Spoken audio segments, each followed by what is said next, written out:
time for another round of Brandy. Candid conversations over cocktails about all things brand with your hosts, Reilly Newman and Scott Saunders, the brand developers behind Motif Brands. Hello, and welcome back. So it's kind of cool. Coca-Cola, as old of a brand that it is, Scott saw a really cool campaign that they are doing. They literally crumple cans of Coke, and they're doing a whole media campaign where they're showing the logo, just the logo, but in its crumpled, distorted, weird kind of looking vibe cut consistently. off. Yeah, but it's not like one iteration, it's repeated. And I think that's just brilliant. Yeah. It's one time when I'm a big, since I'm all about designing brands, I'm a big about like, don't mess with the logo, right? Don't start changing the logo, doing one-offs for campaigns. Drop shadows, like that. Yeah, bevel. Good Lord. Don't get me started. But no, that's so important, is to just allow the integrity of the brand, the logo, to stay the same. But there's certain cases, all rules in brand and in design are made to be broken, essentially. And that's what makes them genius or brilliant, is when people push the envelope and maybe break a common rule and do it well. Doesn't mean just break the rule and then all of a sudden that's greatness. You got to do it smart. But this is one instance when I think Coca-Cola just hit it out of the park. Yeah, laws are meant to be broken, or rules are meant to be broken, not laws. And well, cans, that's Reilly's private life, particularly behind the wheel of his. Cans are meant to be crumpled. All right, but on to what we're going to be talking about, which isn't cans, which isn't recycling, which isn't Coca-Cola. And so the point of today's episode is addressing that there's a new buyer in the room that most brands are either unaware about right now, or they need to kind of pony up and start addressing this buyer, and that is AI, or more correctly, it's agentic AI. So these agents that are now being deployed through, LLMs and these, ChatGPT, through Claude, through all these things where you have agents working on the behalf of the user. So now a user, a customer, isn't necessarily going out and searching on Target or Walmart or doing these things, but actually having the agent, they'll talk to the AI agent and go, I'm looking for, this shampoo or this conditioner or this type of car or whatever it could be. And then the agent goes out and does the shopping for like a little hound dog. It's actually really, really cool. And ChatGPT specifically, they landed a good deal with Shopify, and then with Target, with some other brands as well. So it's definitely being more and more integrated. Even Walmart, their app, they have their little Sparky guy, they call him, which is the classic smiley face, the Walmart smiley face. And you talk to him and you go, hey, you can conversationally describe what you're needing, and then he goes and shops all of Walmart and pulls up some suggestions. So it's not that different than what we're used to with kind of like a chat on like a website if you're on Target.com or something. But this is important because the agent is now a very, very good filtration system that's now dividing the company or the business from the end user, from the buyer. Yeah. So what, in a nutshell, it's kind of, since it's like the things are changing, the way people online at least are getting through or are being approached or engaging with brands, and for what reasons and for what products or services based on what they're shopping, and utilizing the power of AI. Now the problem with that is that, as we've talked, and the way you're used to communicating is to the human factor, to your human customers. And now one of your biggest customers in the room, hearing your spiel, hearing your message, falling in love with your brand, is artificial intelligence. Yep. And so those things, you have to be aware of it, because you also know how to be able to skew your stay true to your message and your brand and what you're communicating, but keep that in mind, because that will help you have greater clarity, which is what you're going to need to really pivot the power of what Reilly's talking about. Yeah. So the good news is that although this is changing, and it's going to change drastically, already they're saying that 24% of AI users are already delegating purchasing decisions to shopping assistants, which I personally have even done that, where I've compared products, I've had chat actually source the products, look at different pricing, find better pricing, all that kind of stuff. So it's super helpful and it's super awesome. I've done that a couple times when I've done like in Google. I won't go to like ChatGPT or something, but like if you Like search in Gemini. Google, it will have it's like a search assist. It'll show you what it's doing. But what's funny is sometimes I looked at that and I'll click out for the more, and it'll only show like 2 sources. Well, and it is like having that assistant. Like if you hired someone like what TaskRabbit and these other brands have done, where you're going, hey, I have a budget of whatever, $50. I need to go buy this, this, and that. Go out and find that, or bring back different options for me to either approve or decline, and then they go out on your behalf and do that. And so it's super cool and helpful. But the good news is that for brands, this just makes the positioning and the clarity that much more meaningful, because AI is not just looking at kind of like, okay, who's hitting these keywords? Because I feel like that's the fallacy with like AI, is that people think it's like SEO, which is search engine optimization, which is like how people Keywords gamify, gamify Hashtag, Google and stuff, and that I think is just antiquated now. Even hashtags and things like that, where you have this categorization where AI is much more intuitive than that, and it's looking at not only the clarity of what something is, being able to identify something, but then going and then seeing if that's backed up by other sources as well. And that it could be everything from nuts and bolts of what you sell and do, as well as the other things that we preach about with regards to brand and strengthening the brand for their perception. Well, then someone's going to go, okay, well, it's just someone searching. So they go, I want this shampoo, go find me a shampoo or whatever it is. And then it's going to go out and find that.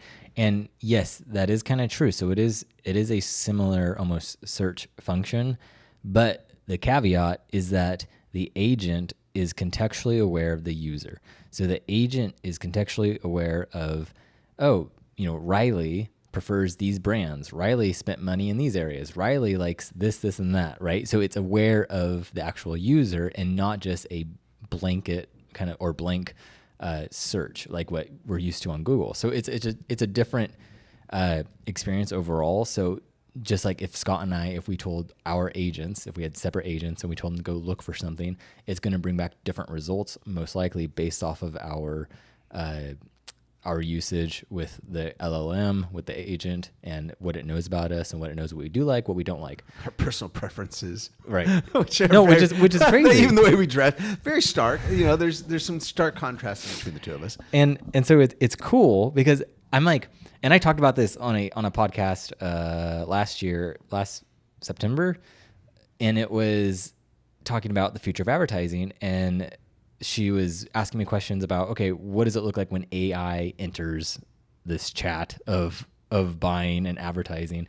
And I think it's actually going to make advertising a whole lot better, because you're not only having AI helping the advertising on the company side, but now you have agents working on the behalf of the customer to protect the customer from random ads that don't apply, because it's all going to be based off of our keyword of fit. And fit becomes more and more powerful. And this is what we talk about with brand all the time, is that survival of the fittest, and the brands that fit the customer the best are the ones that are chosen and the ones that win in the end. So that fit comes down to being able to go, okay, this is the clarity I have as a brand. This is who I sell to. And my position in the market is specifically this. And then putting that flag in the ground, and then the customers kind of rally around you and go, oh, brand X is this brand, and it either is for me or it's not for me. Yeah. And we did, I think we'll probably put in the podcast description, we did a podcast episode on like the C's of brand. And those are some of the consistency and clarity being like paramount to really having a successful brand. And so this kind of leans back into these, just some of the core principles.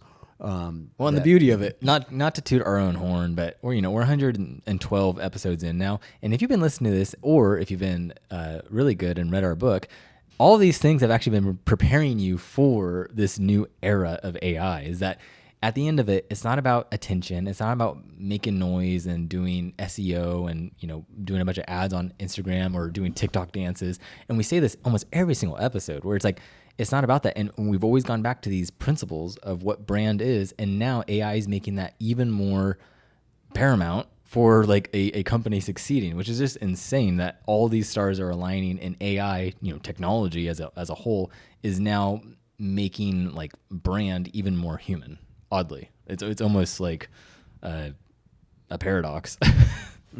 But I think that's what's really neat about it is like you see this trend keep increasing, people are going to be using these things to help them in their life, help them with their daily, purchases, whether that's for home, for work, or even if you're selling services, there are going to be agents that you'll be negotiating with essentially, and they're going to be looking for fit initially.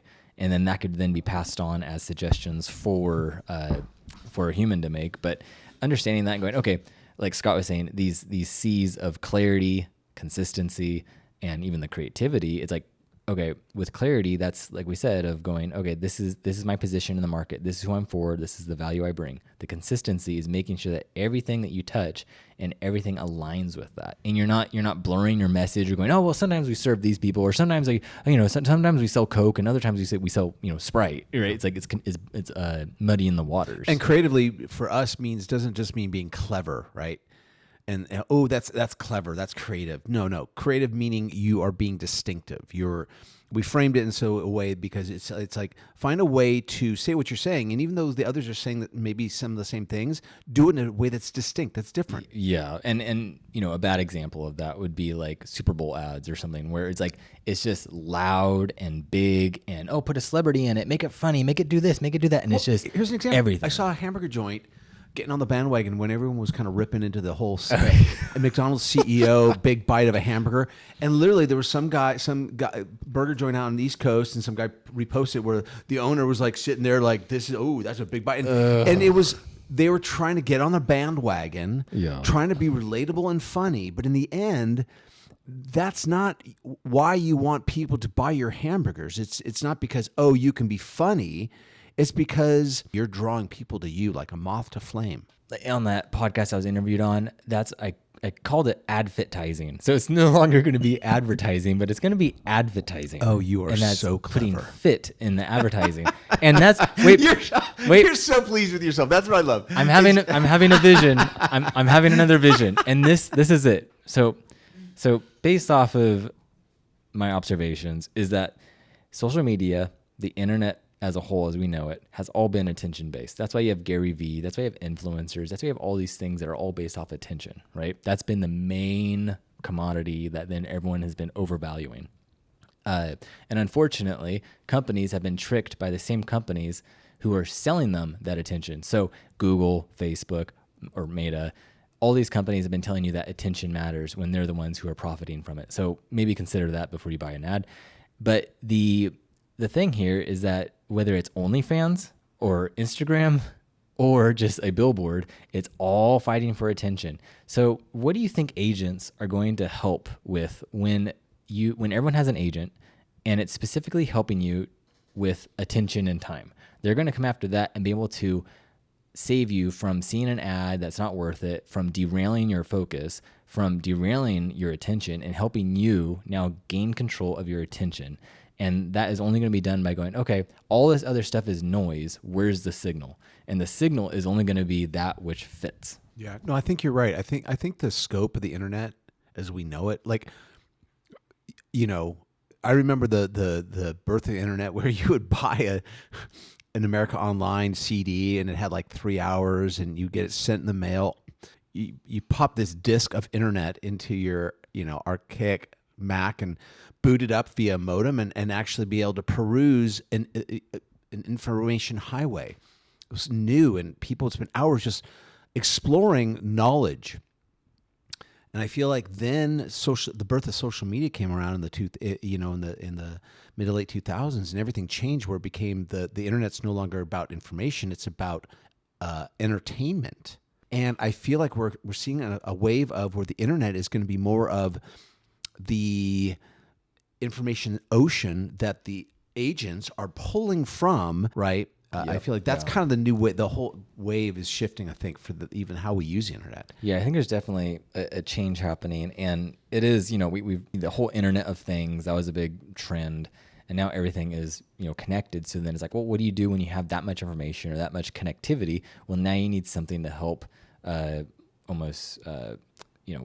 consolidate it and articulate it and make it so it's more usable, because it's just too much now. And so as a company, it's going, okay, don't make this mistake of seeing this as an SEO or a marketing problem, because that's not going to solve it. You using keywords or hashtags isn't going to make AI pick you out of a slew of options that are available on the internet. That's done. So now you need to go, okay, well, how do I add more clarity to my positioning so I fit what the consumer is looking for? Because if they're looking, or their agent, that's going to be a huge, huge problem if they're not able to align with you. And that's why even like our positioning flywheel uses that as the main kind of force there, is that through association and those steps that we outline, it's like the fit is the kind of the cornerstone of it all, because that fit is going to determine if they buy or not. And so when you look at going, okay, if we associate with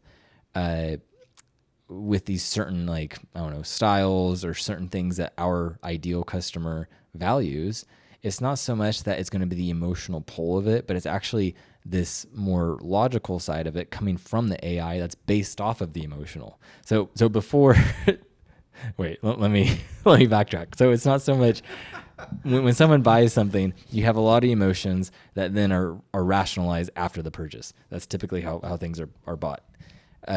You buy, then you have to like rationalize. And you go, oh, I bought that because I like green. How you're gonna explain this purchase to your spouse.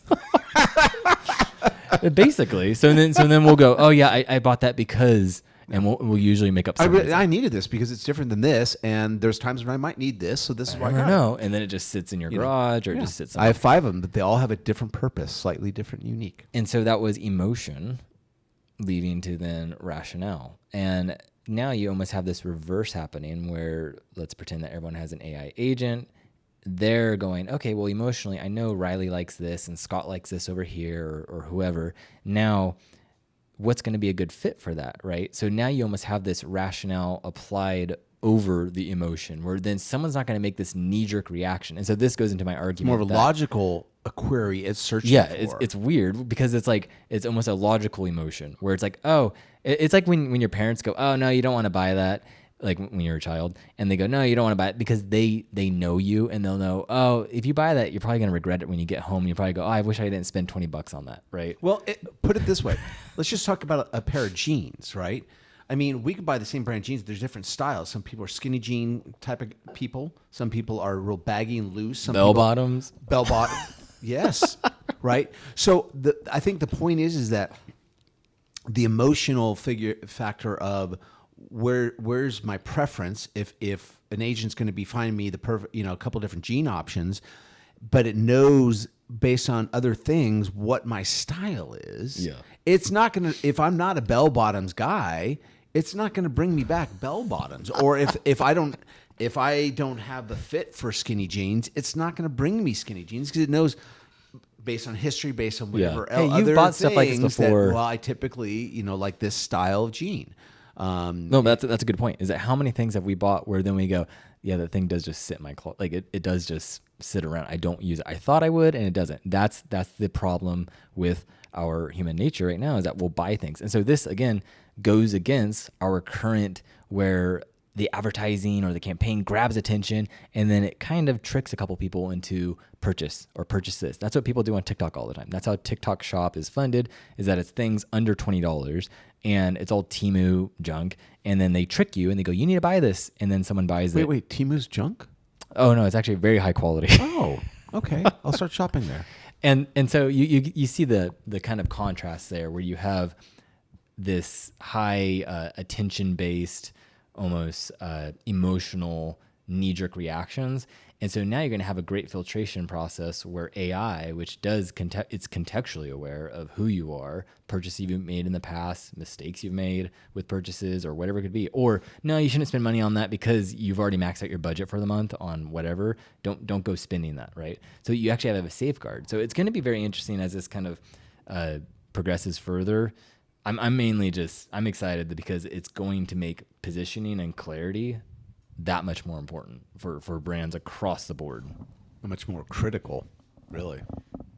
Yeah. And I think it's also going to be very cool to see going, okay, if all of us do have these agents or whatever it is, how are these brands now selling to the agents? You need to start, not like you need to like Well, the days, I mean, for a lot of us, and it's funny because we talk about these agents, but literally we're just right around the corner from each one of us having a personal assistant, one that's even like almost like whether it's built into our cell phones. Or I mean, a lot of people, if you have an iPhone, you're used to Siri and you can customize the voice, right, and things like that. But I mean, for Siri to then be the go-to that knows every aspect of my life, personal life, and then also be that one and only agent. It's almost like we're bound to eventually each get a personal digital assistant, AI enabled, that's going to help us with our day-to-day life, our scheduling, our financing, our whatever it is, our shopping, our how we do work, or helping us throughout the day.